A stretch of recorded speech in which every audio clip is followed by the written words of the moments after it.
All right, welcome back. It is the Vegas Take. Shapiro, so glad you could join us. Remembering this day 18 years ago, 9/11. We all remember where we were. Certainly I was. I remember it just like it was yesterday. And, of course, a day where we want to remember all those, brave people, sadly, who lost their lives, close to 3,000 people. And we just heard from reporter Robin Walensky, some of her fellow reporters have lost their lives for just covering 9/11. I mean, it's very, very sad. It is Wednesday. And that means it is time to get in the ring with Michael Avenatti. Michael, thank you so much for joining us today. How are you? Excellent, gents. Good morning. Good morning. So, Michael, what's up, Michael? I want to start off by not talking about Donald Trump and not talking about politics, at least for a few minutes, and talk about this very special day as it is to all as we remember those who lost their lives. Can you give us your story, Michael, as we've gotten so many stories in the first hour from people? Where were you on 9/11, and what do you recollect about that day? I remember it very vividly, just like you do. It was early in the morning, and I got a call. I was living in Southern California at the time, and I got a call from a friend of mine in San Francisco who said to me, "Turn on the television. Did you see what happened?" And I said, "No, what's going on?" And she said, "Yeah, turn on the television." I turned on the television, and at that time, the only one of the planes had hit one of the towers, and it was smoldering, as I recall. And everyone was trying to figure out what happened at that point. Initially they thought it had just been a small plane. Right, that's what I thought, too. That it hit one of the towers. They didn't understand that it had been a commercial jetliner, and they did not understand that it had been purposeful. And so I had the television on, and I was listening to the commentary as people were speculating as to what had happened. And then all of a sudden, I saw the second plane hit the second tower. And that was really the moment that everybody knew that it was purposeful and it was an attack on America. So in the days after, I just spoke about this last hour. I felt like it was a time, at least from what I take away from 9/11. There's plenty of things you take away from it, of course. But one thing that I still remember is how the country came together, right? It wasn't about what color your skin was or your sexual orientation or even your political party. As much as I was not a George W. Bush supporter even back then, I thought he did show some leadership post 9/11, at least for the first few weeks after. And I just thought everybody just came together, right? Whether it would be politicians, people in Congress. And I just look at where we are today, Michael, and how divided this country is in almost every facet, politically speaking, in the political spectrum. That's what I take away from 18 years ago. And I feel like it's sad that it took a tragedy and almost 3,000 people losing their lives, a monumental tragedy, for people to come together like that. I happen to agree with you. I wonder if that happened, God forbid, again today, where we would be as a country. That's a good question. And whether we would come together or not. I'd like to think that we would, but I have to tell you, I have very serious doubts that we would come together, and I think that should be very disturbing for all Americans. Oh, no question. We are in a very different time than we were, unfortunately, 18 years ago. We are in the most toxic political environment that this country has seen in a long, long time, perhaps going back to the Civil Rights Movement or maybe even the Civil War in this country. And I don't know that an event like that would bring us together like it did back on September 11th. I'd like to think that it would, but I have serious, serious doubts. I agree with you. I was no George W. Bush fan, but I thought that he showed good leadership. I thought Giuliani showed great leadership at the time. Yeah, he did. Look at what Rudy Giuliani did then and how he conducted himself then compared to who he is today. I mean, it's night and day, and it's very disturbing. But I hope that we never have to face another tragedy like that. But if we do, I sincerely hope that we can put politics aside and come back together as a country. I certainly hope so as well. And yes, we are very divided now. And again, I hate to bring up Donald Trump when it comes to this situation, but I have to for several different reasons. First of all, number one, say what you want about Hillary Clinton. She showed some leadership. She was there at the site. There's pictures and video. She spent some time there with first responders. Donald Trump, over the years has said that he was there doing the same thing as well when nothing backs up that claim. And there's not one piece of video, not one picture, no audio, and no witnesses that are claiming he was down there as well. That's the first thing I wanted to mention. And then I want to talk about, sadly, but I do think this is important, and I want to bring this up with you, Michael, his Twitter page today. The first thing he does when he wakes up this morning, he puts out, an image that says, "We will not forget." He doesn't really write anything personal about his experiences about 9/11 or talking about the heroes or the victims. And then he goes off on a rant, 6 or 7 tweets, doing the same thing that he does every day, attacking the media, talking about fake polls and that sort of stuff. So he took more time this morning on Twitter talking about himself and talking about fake polls and Hillary Clinton, and he talked more about the media and attacking the media than he talked about 9/11. I mean, to me, that is so unacceptable as an American to have a president like that. I agree 100%. I mean, look, Donald Trump's problems, 90% of his problems, if not more, stem from the same basic premise. And it's this. It always has to be about him. Always. He always has to make everything about him because he's such a narcissist. He can't allow one day to go by without it being about him. And he's his own worst enemy in many ways based on what he tweets and what he says.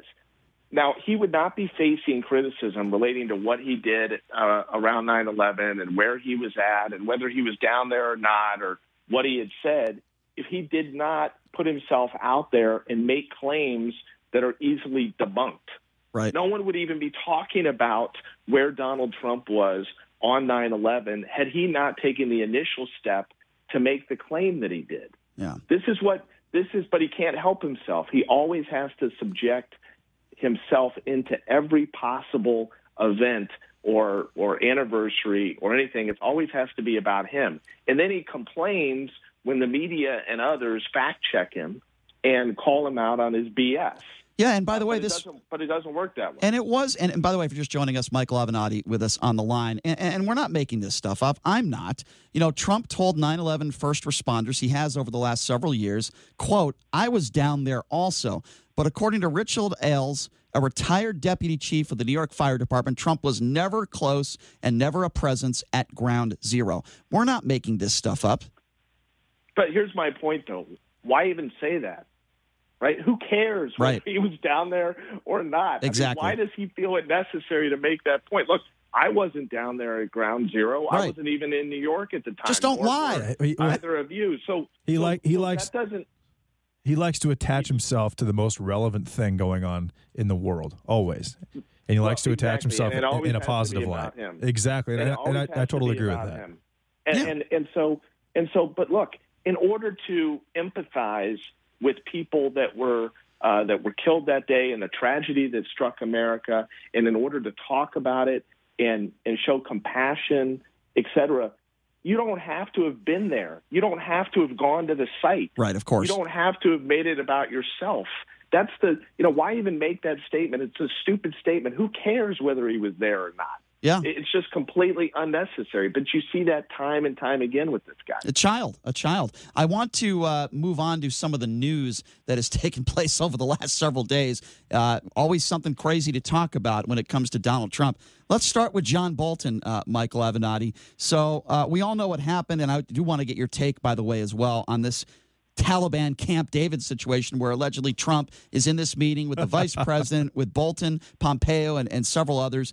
And everyone basically disagrees with him on the idea of inviting the Taliban, who make no mistake about it, okay? They have housed al-Qaeda for years and years. They have housed terrorists. And he wants to invite them to Camp David or the White House. And his response is, well, I could have invited them to the White House. I don't think you guys would have liked that. So I figured I would invite them to Camp David. So what does John Bolton do? Again, I'm not a John Bolton fan either, but I think we all can agree the man has a lot of experience, and he's pretty intelligent. He's been around for a long time. Of course, John Bolton disagrees with it. And from my understanding in that meeting, he was the one person who vehemently disagreed with Donald Trump and has never been afraid to do that, which I respect him for. So what happens, Michael? Within the next 48 hours, Bolton is fired. And Donald Trump tells Bolton, let's talk about this tomorrow. Bolton says, do you want me to resign? I'll resign. Trump says, let's talk about this tomorrow. So what does Trump do? He doesn't wait till tomorrow. He decides that he fires John Bolton. What do you make of this whole catastrophe? It's a circus, and it's unbelievable that this is how national security policy is being run in the United States of America by the President of the United States. Let me tell you what I think is even more disturbing. What's more disturbing is that everybody in that room, including Pompeo and Pence, did not immediately look at Donald Trump and say, "Are you out of your freaking mind?" And I have to agree with right? that. I mean, look, everybody in that room should have had this look on their face like, you can't be serious. We're not going to bring the Taliban to the United States of America for a meeting, separate apart from let's just talk about the optics of that, okay? No one in that room had the intelligence to think to themselves, I know this would be a great reality TV moment, and that's what this is about. This Donald Trump wanted to do this. He wanted to take a picture. Reason and one reason only. Right. He wanted to have a big show. Can you imagine how much press coverage there would have been about the Taliban coming to Camp David or the United States? And then Trump would have used that for 30 days, and that's all the press would have talked about. They wouldn't have been speaking about all these other problems in his administration and the like. He wanted the reality TV show. He wanted the next big moment. He just likes being different. Well, he likes, I don't know so much that he likes being different. He's a carnival barker to a certain degree. He wants the show, right? So he's sitting around going, well, what would be a really big bombshell? Oh, I know. I'll invite the Taliban to the United States to either the White House or Camp David. And then he floats this idea out there. And the fact that every one of those guys did not immediately say, "Are you out of your mind?" I mean, imagine politically what that would have looked like. And better yet, imagine if it was a Democrat president or Obama who had invited the Taliban, floated the idea of inviting the Taliban to the United States of America. Imagine that. Yeah, imagine that. If it was Obama, the entire world would have exploded, basically. Are you kidding me? The people on the right would have armed themselves and taken to the streets. Exactly. There would have been riots. Exploded out there. You're right. Riots. People would have been talking about Hussein Obama and the whole thing. Right. You can only imagine. Fox News would have exploded. There's no question about that. There would have been association with terrorism for sure. So I just want to say, for a lot of people that don't know, I mean, Bolton is no pacifist. I mean, John Bolton is a war hawk. Yeah. Make no mistake about it. I mean, this is a guy who has advocated for significant military action against Iran and others, and has been a war hawk in the region. And even John Bolton had the sense to say, "You're out of your mind," and to call the president. And by the way, Trump, just speaking to the media moments ago, said, "quote Bolton has made some mistakes and wasn't getting along with people." I'm not making people as in him. That's what Trump just said to the media seconds ago. Michael, I'm and we've gone over this a bunch of times, but I'm the Donald Trump supporter of our group, and I don't think that talks with the Taliban are a horrible idea. Obviously, the location is completely ridiculous. It makes zero sense. But to me, when one person who is clearly very, very experienced, and I don't know why Brian doesn't like John Bolton. I don't see the issue with Bolton, but with one person, when they disagree with you over one major issue where you shouldn't even be in the situation, and you literally fire that person on the spot, is that not the move of a dictator? Well, it's a heavy-handed move, and this is what he does. This is the way that he operates. If you disagree with him at this point, you're out. You can agree with him on. If you only agree with him on 9/10 of things and you don't agree with him on 12/10 of things, then you're an enemy and he fires you. But here's the other point, guys. If the United States is going to open up diplomatic relations with the Taliban, you don't start with the president of the United States. You start with an ambassador. Okay, right? You start with an ambassador. You start with the Secretary of State. Okay, Pompeo goes out and he goes to the Middle East or to Europe, and he sits down and he has talks with the Taliban. You don't invite the Taliban to Camp David to sit down with the President of the United States. Think about all the other countries and all the other factions in the world that would love to be invited to Camp David and to sit down with the President of the United States. I mean, he hasn't invited the President of Iran to Camp David or to the United States to sit down, and Iran is far less dangerous than the Taliban. Good point. It doesn't make any sense. It makes no sense. The President of the United States has no business sitting down with the leadership of the Taliban at this juncture, period. And it's scary considering how much of an act of lunacy that would be, that Donald Trump, knowing that, would fire his national security advisor for not going along with that. And you're right. When his cabinet didn't say a word, that doesn't bode well for the future of the country. And by the way, to reiterate what I just said, Trump, in speaking with the media moments ago, was asked, well, why did you fire Mr. Bolton? His response is, he made mistakes and he wasn't getting along with people. That's what he just said to the media. Okay, so I want to ask you a little bit about this, too. We all know some people have put their name in the ring to go after the President Donald Trump in the elections in 2020. Mark Sanford, one of them. Say what you want about Mark Sanford. We all know he had that situation where he most likely cheated on his wife. But Donald Trump tweeting this out. He said, when the former governor of the great state of South Carolina, Mark Sanford, was reported missing, only to then say he was away hiking on the Appalachian Trail, then was found in Argentina with his flaming dancer friend, it sounded like his political career was over. Now, Michael, you know this firsthand with the Stormy Daniels situation. This is a guy who had unprotected sex with a porn star just months after his wife had a baby. Is this the guy that should be taking moral high ground going after Mark Sanford? Well, first of all, I didn't know that Mark Sanford was hiking on the Appalachian Trail with Tucker Carlson. I didn't know that either. Yeah, but separate apart from that, of course not. I mean, I tweeted out at the time. I mean, how rich is this? Now Donald Trump is going to criticize other political candidates for cheating on their spouse. I mean, that has got to be the most ironic statement or tweet of his presidency, frankly. Of all the people on planet Earth that cannot be criticizing others for fidelity or lack thereof, Donald Trump is at the absolute top of the list. I mean, this guy has been a dog for decades, has cheated on his wife numerous times with porn stars and the like, without protection, with his 4-month-old son at home at the time. I mean, this guy, if there's one thing that he should keep his mouth shut about, I think it's this. Yeah, I couldn't agree with you more on that one. So there are a lot of people that are celebrating what took place last night with Republican Dan Bishop beating Democrat Dan McCready. Even Donald Trump tweeting about it, taking credit for the wins last night. But a lot of people are saying Republicans should not be celebrating this because Bishop won by 2 points. And in the history of that district, a Democrat hasn't taken over since the 60s. This was the closest race that they have had in decades. So why is it that you think that not many people in the media are talking about this? This shouldn't be a celebration for Republicans. Shouldn't they be worried?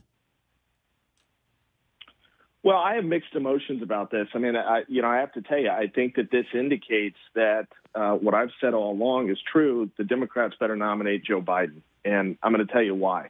If you look at the results thus far from that race, what you see is that the rural voters are what put the Republican over the top in that race. They turned out and they voted for him, and that's why the Republicans were able to hold on to that seat. And this is what you're going to see in 2020, especially in those key electoral states that we've talked about, Michigan, Wisconsin, Pennsylvania, Ohio, and Florida. This is going to be urban versus rural. That's really what this is going to come down to, and what the turnout is going to be in these urban areas versus what the turnout is in these rural areas. And these rural areas are going to turn out for Trump, and they're going to vote in droves for Trump. And that's going to be the battleground. It's going to be in those 5 states. It's going to be urban versus rural, and Trump and his campaign are going to try to turn out a lot of rural voters. And, I've said it before, and I'm going to say it again. Anyone that is commentating on the race in 2020 and providing, insight, et cetera, if they haven't really looked at those states, and if they don't understand how the voters in those states see Donald Trump, and they see him very differently than we do on the coasts and in some of these other areas. They do. They just see, and we can piss and moan and complain about how could they see him this way and what are they thinking and all these other things that I hear from my fellow Dems, or we can understand it and accept it and figure out how we're going to beat it. And that's what we've got to do. Mm-hmm. Michael, one more minute here, then we got to go to break. But I want you to respond to this comment. Again, as we're speaking, Donald Trump is doing a press conference talking about Bolton. When asked a follow-up question about the Bolton firing, Trump's response is, quote, "He's so tough," in referring to Bolton. "He's so tough that he's got us into Iraq." That is what the president just said. What is your response to that? I mean, this guy is just making it up as he goes along. He has absolutely no knowledge of any of these things, but that doesn't stop him from. I mean, you never know what's going to come out of his mouth. That's true. But what you do know is it's not going to be accurate. That's for damn sure. Okay, Michael, I'll tell you what I want to do. You're going to be sticking around for another segment. I want to take some phone calls. People get a chance to ask you some questions, Michael, so stick around here. We're going to take a quick break. If you want to ask Michael Avenatti a question, he is graciously going to be joining us again for the next segment. The number to call if you want to be a part of the program and ask Michael Avenatti anything across the board, 702-257-5396. We're not going to be talking about his legal situation because he's not allowed to talk about that. But anything else across the board, feel free to call in. Again, the number right now, 702-257-5396. That's 257-5396. We will be taking your questions with Michael Avenatti coming up here on the other side of the break. You are listening to the Vegas Take right here on the all-new 101.5 FM, 720 AM, KDAWN. All right, welcome back.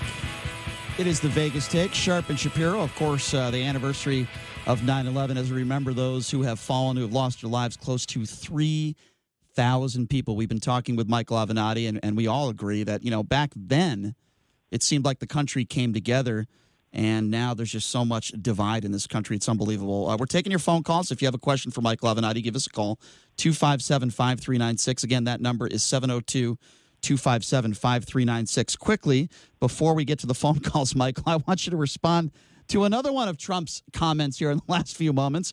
He says Kim Jong-un wanted nothing to do with Bolton. Why is that a bad thing, Michael Avenatti?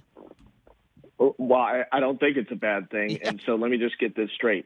We're now going to let people like Kim Jong-un decide who our national security advisor is in the United States of America. We're going to let the North Koreans pick their opponent. I guess Kim Jong-un and Putin are going to get together, and they're going to pick the next national security advisor for the United States of America. Don't be surprised if it's either Putin or Kim Jong-un that are the next or is the next national security advisor. Yeah. What's next? Is he going to be taking Kim Jong-un and members of the Taliban to a White House dinner? I mean, what is the next step for Donald Trump? I don't know. All right, your phone call is 257-5396. We're joined by Michael Avenatti. Let's go to Jimmy. Jimmy, you're on with Michael. What's on your mind? Yeah, Mr. Avenatti, considering you're the latest appointed expert on world affairs, Mr. Trump, he's trying to keep us out of wars, and especially with our all the money, the deficit that we have. Don't you think it's a good thing that he's trying to tone down this war talk? It's a good question. I agree with Donald Trump on the following. I agree that America has bore too high a cost generally relating to defending other nations around the world. I don't think many of our allies have done everything that they should have done, both monetarily or otherwise. I don't think the UN has done enough. I think too many of our allies around the world and others have relied on the United States and have not done their part. So I actually agree with the president point. I also agree with the point that we need to be more selective in what we get involved in around the world, that we can't bear the cost either with lives or money, that we can't be the world policeman, if you will. Now, that does not mean that we should become isolationist and only care about ourselves, because if we do that, then the likelihood of another 9/11, for instance, goes up dramatically. So we can't just ignore our responsibility because we are the world superpower. Again, that number to call if you want to ask Michael Avenatti a question. Now's the time to do it. Give us a buzz at 257-5396. That's 702-257-5396. Before I get to more of our calls, Michael, I did want to ask you about this. We talk about gun control a lot on this show. We talk, sadly, about these mass shootings that seem to be happening on a weekly basis. I wanted to get your thoughts on what has transpired, first of all, in San Francisco. As you know, San Francisco called the NRA a terrorist organization. I don't necessarily agree with that. I think the NRA is no better than, say, the tobacco industry. But with that being said, the NRA is now suing San Francisco for that. And I also want to get your thoughts, two-part question, to what's transpired in Walmart. And you have some of these supermarkets, even in Vegas now, and other stores that are asking people not to carry walking into these businesses. What do you make of that situation? Well, first of all, as it relates to San Francisco, I do not believe that the NRA is a terrorist organization, nor should they be classified as a terrorist organization. But I'm no fan of the NRA. I mean, I feel very strongly that organization has done a lot of very bad things and a lot of negative things in the United States over the last 20 to 30 years and has cost a lot of lives, frankly. So I'm no fan of the NRA, but they should not be classified as a terrorist organization. I think that was a mistake. I think ultimately it will prove to be a mistake by the city of San Francisco, which, by the way, is one of the greatest cities in the world. Michael, as an attorney, as an attorney, I'm sorry to interrupt you. I'll give you ample time here, but as an attorney, do you think that the NRA will win that lawsuit? I do. I do believe that the NRA will win that lawsuit, and I don't think that was well thought out by the city of San Francisco. So that's that point. As it relates to Walmart and others taking the position that people should not be carrying firearms into their establishments, I don't think there's anything wrong with that whatsoever. Ask yourself whether, you would want someone bringing an open firearm into your home or your place of work. Mm-hmm. I don't think that people should be carrying open firearms, into certainly stores like Walmart, et cetera, and it's their prerogative. And frankly, I'm surprised that it's taken this long for them to take that position. I mean, you see some of these images of these individuals with long guns and fully armed standing at the cash register at these stores. I mean, it's disturbing. It's intimidating. It no is. Question about that. I actually think, though, that if Walmart says, okay, we don't want anyone with guns coming into our stores, I would actually be more comfortable if you had at least one armed security guard. Do you think I'm wrong in thinking that way? No, I don't think there's anything wrong with having security guards. I think we're talking about, private citizens. Right. No, I understand. Can come into a business carrying weapons. But sure. Of course, we're entitled to have security guards. But sure. I mean, think about this. You want people walking in, fully armed into banks in the United States of America? How is a bank, for instance, going to determine whether someone is coming in to rob them or inflict harm on their employees if everyone's able to just carry a firearm into a bank, for instance? Yeah, that's just one example. I agree. And we can come up with all kinds of examples. Yeah, no, I agree with you. Again, that number to call, 257-5396, if you want to jump on here with Michael Avenatti. Let's go to Josh. Josh, thank you for calling into the Vegas Take. What's going on? What's up, Josh? Hey, guys. I had a question kind of on the Democratic primary with, I guess, Warren's kind of rising. Biden's a little bit coming back to the field. He had a big lead. Michael, you were, I guess, thinking about getting in. At what point would you throw your hat in the ring? Is it if, like, Biden maybe fell in the polls, would you throw your hat in the ring at that point? Well, I think at this point, with everything else I'm dealing with, and just from a timing perspective, it's very unlikely that I would get in. I think that Biden looks like he's going to be the nominee. I know that Warren has made a lot of progress. I've said this before. I have a lot of respect for Senator Warren. I think she's made a great contribution to America, and I think she's going to continue to make a great contribution. I think someday she may make a great president, but she has no shot at beating Donald Trump if the economy does not soften considerably. She just can't beat him. I know that may upset a lot of people, but I take a very pragmatic approach to this. The Democrats have to nominate somebody that can beat Donald Trump, because if you don't beat Donald Trump, you don't get a chance to govern. I don't care how great your policies are. You got to be able to match up against him, and I don't think that's a good matchup for the Democrats. Mm-hmm. Joined by Michael Avenatti. Again, if you want to ask him a question, give us a buzz at 257-5396. So, Michael, I would imagine, your opinion of Joe Biden having the best chance, you're on the record saying that all the time, that you believe Joe Biden gives the Democrats the best chance to defeat Donald Trump. I would imagine that is not going to change up until election night. I mean, unless something catastrophic happens, right?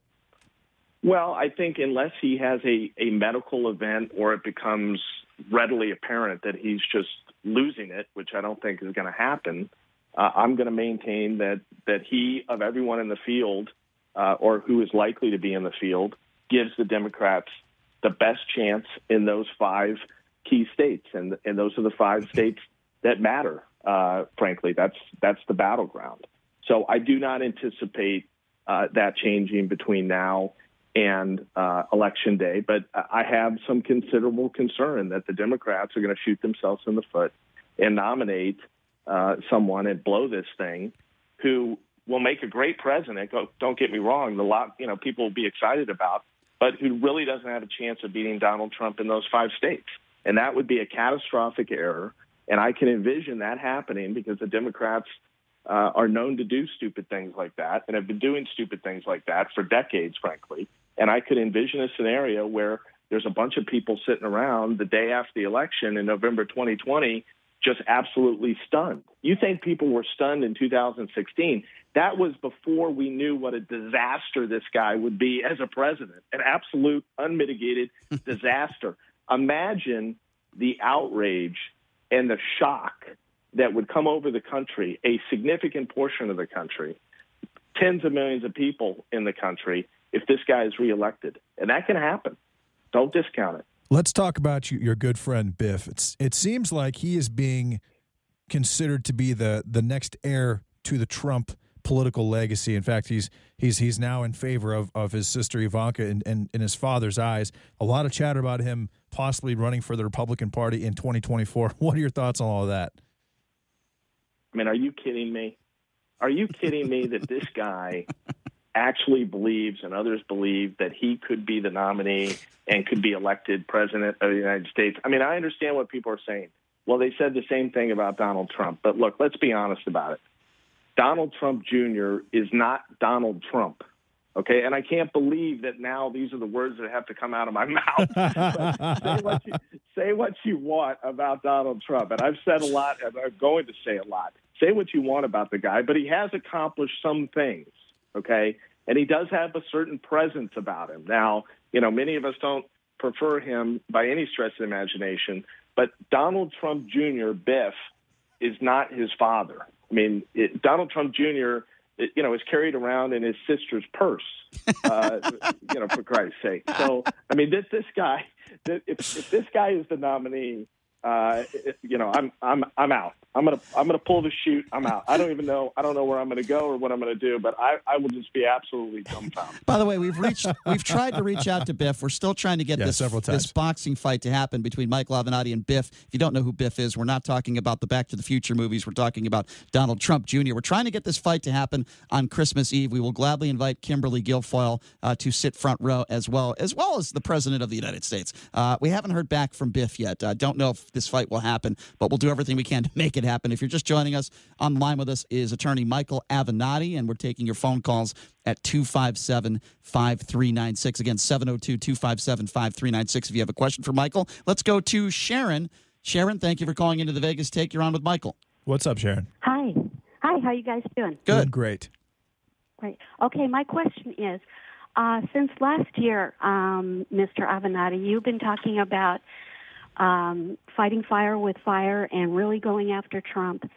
And I'm not seeing a lot of Democrats really going after him. Why do you think they're so timid? Good question. Michael, go ahead.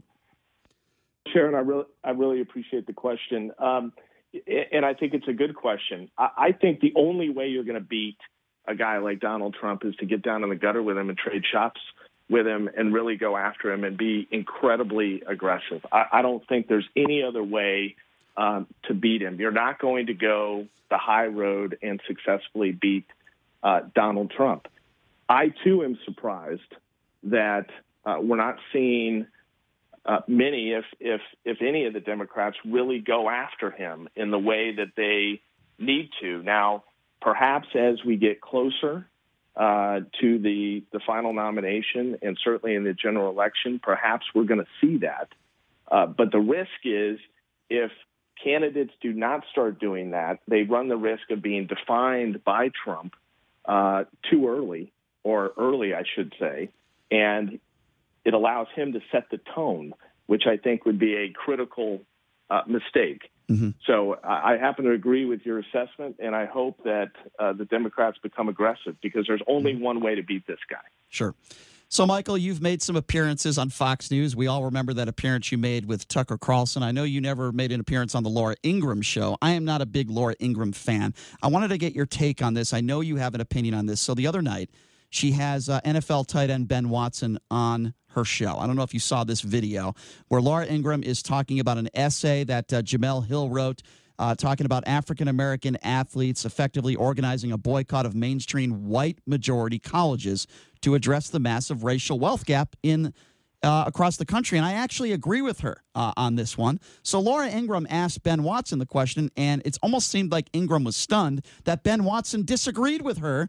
Did you see this video? What do you make of Laura Ingraham's response? I don't even think Laura Ingraham read the article because I thought Jamel Hill did a very good job in this article, and she made a lot of valid points. And again, Laura Ingraham is the same person who told LeBron James to shut up and dribble, but yet when she has a musician or an athlete on that agrees with her, some of her white supremacist views, that's fine and okay. That's just fine. So Laura Ingraham has a history of going after minorities. Let's just be clear on this one. But what do you make of this situation? Well, Laura Ingraham makes Tucker Carlson look brilliant. Let me just say that. I mean, wow, that's pretty bad. That's pretty bad, yeah. Michael, to hear you say that. I know. And for me to say that really says something. I mean, this woman makes more moronic comments on her show than I think any other Fox anchor or contributor, and that's another bold statement. She's constantly putting her foot in her mouth. She's not very bright. And, what did I think of that segment? I thought it was awesome. I loved watching Ben Watson disagree with her, frankly. Yeah, just unbelievable and laughable. Speaking of the NFL, since you are an attorney and a very successful one at that, you've been doing this for a long time, what do you make of this situation with Antonio Brown? I mean, I'm sure you heard the news that came out yesterday, and we're going to talk more about it in the next hour, that you have this woman that's now come forward and saying that she was raped by Antonio Brown. There are text messages, there are emails, but yet she is not filing a criminal complaint. She's going after his money, and by no stretch of the imagination am I saying that it didn't happen because of that or she has less credibility. However, the timing is a little strange here, and there are no criminal charges. What do you make of this whole bizarre situation with Antonio Brown?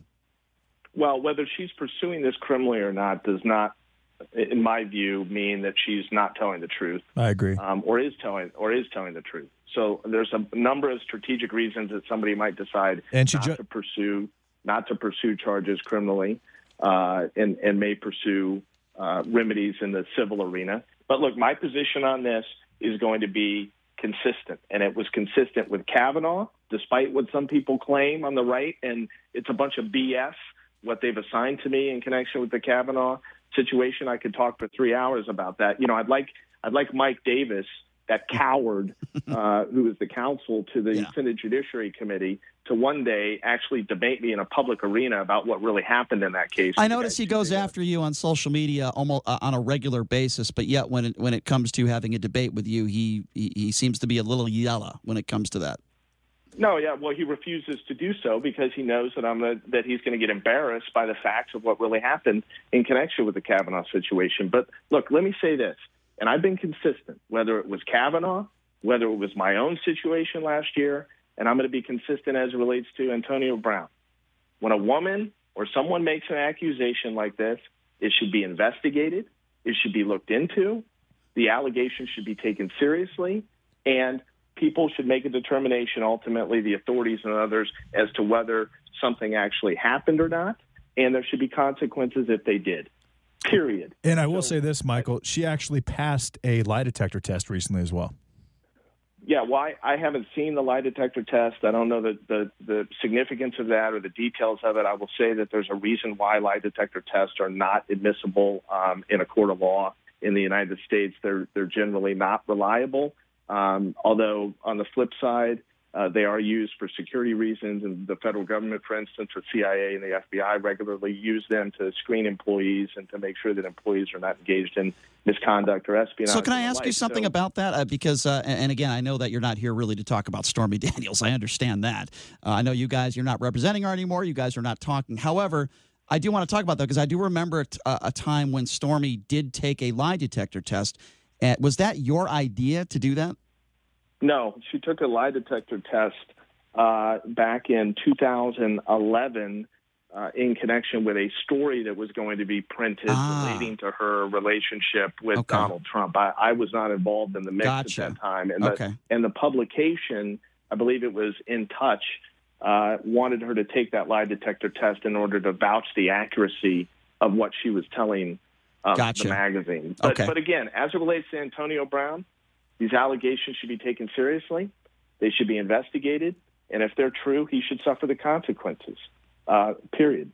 So off-the-cuff questions that we've never discussed before, but Donald Trump, we have discussed how he likes to involve himself in whatever national or worldwide phenomena is going on. One of the biggest phenomenons the last 2 years has been cryptocurrency, and Donald Trump has said literally nothing about it. I want to know, one, why do you think he said nothing about it? And two, what are your thoughts on cryptocurrency? I don't think he said anything about it because he can't understand it and doesn't know anything about it. And it's one of those few things that he can't understand and he doesn't know anything about that he actually doesn't talk about. Normally that doesn't stop him. Usually, right. Right. I think he's intimidated by, maybe it's the word cryptocurrency. So that's number one. And then number two, what do I think about it? I mean, I certainly think that there's it's going to be the future one way or the other. I don't know how quickly it's going to become reality relating to widespread use, but I think we'd be fooling ourselves if we didn't if we said that it was not going to have widespread use. I think there'll be a lot of resistance against it by a lot of people that are making a lot of money in the financial markets and other financial transactions. They're going to have their own self-interest at stake, which is what you would expect when you're talking about something this revolutionary. But eventually, I think it's going to have widespread use. I know this is a subject that you certainly have an opinion on because you've dealt with a lot of different judges over the course of your career. You remember the Brock Turner sexual assault case, Michael, where this guy, I believe a college lacrosse player, was convicted of rape, basically. Make no mistake about it. He raped a young girl, a horrible case. And then the judge in that case sentenced him to only 6 months in jail. Okay? Now, that judge is no longer a Santa Clara County Superior Court judge. He lost that ranking. Well, guess what he's doing now? He is coaching a junior varsity girls tennis team, the same man who only gave Mr. Turner 6 months behind bars for rape. What do you make of that? Well, I think it's disturbing, but what I will say is this. A lot of these press stories about these sentences or leniency that judges show don't all the time tell the entire story. Yeah. Right? And so I'm a little hesitant, and I'm not saying that his decision was right by any stretch. Okay, I want to be clear about this. But I think we have to be a little hesitant to make snap decisions as to whether a judge's sentencing decision was accurate or not without knowing the totality of the evidence, the totality of the statement from the victim, the others around the accused. That's fair. There's a lot of things that go in. There's a lot of things that go into this. You know what though? But you raised judges. I want to raise this point. So there was some scuttlebutt yesterday about this immigration judge who had been promoted to an appellate position, I think, after having threatened this young boy with a dog, a Guatemalan boy, a 2-year-old boy, as I recall, back in 2016, threatened to go get the dog in his office and have the dog bite this kid if the kid did not behave. I'm serious about this. That is unbelievable. He wasn't joking. He threatened this 2-year-old kid. I mean, this is like something out of Nazi Germany, used to the German shepherds and the dogs. I mean, it's really shocking. So a bunch of people on the left are lambasting the president for elevating this guy and giving him a promotion after this judge said these things in 2016. But look, we got to call it like we see it, all right?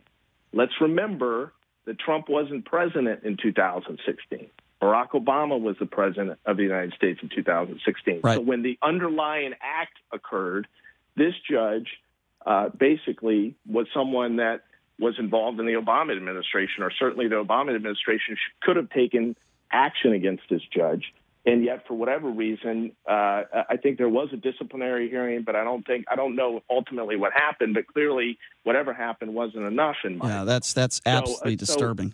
So again, to my friends on the left, if we're going to call Trump out, we got to call Obama out at the same time. That's extremely fair. I'm glad you brought up that case as well. That is very disturbing. I did not hear about that. Well, Michael, thank you as always for joining us as you do every week. We appreciate it very much, and can't wait till some of the things that Donald Trump does over the weekend. I'm sure we'll have plenty to talk about next week as well. Michael, thank you so much for joining us as usual. Appreciate it. Yeah, let's just hope that Diamond and Silk they're not elevated to the National Security Advisor position over the weekend. You never know, Michael. These days, anything is certainly possible. You never know, Michael. Thank you so much for joining us. I appreciate it. Catch you next week. Yeah, thanks a lot, Michael. All right, there you go. Michael Avenatti joining us. Take a quick break. Be back right after this. You're listening to The Vegas Take.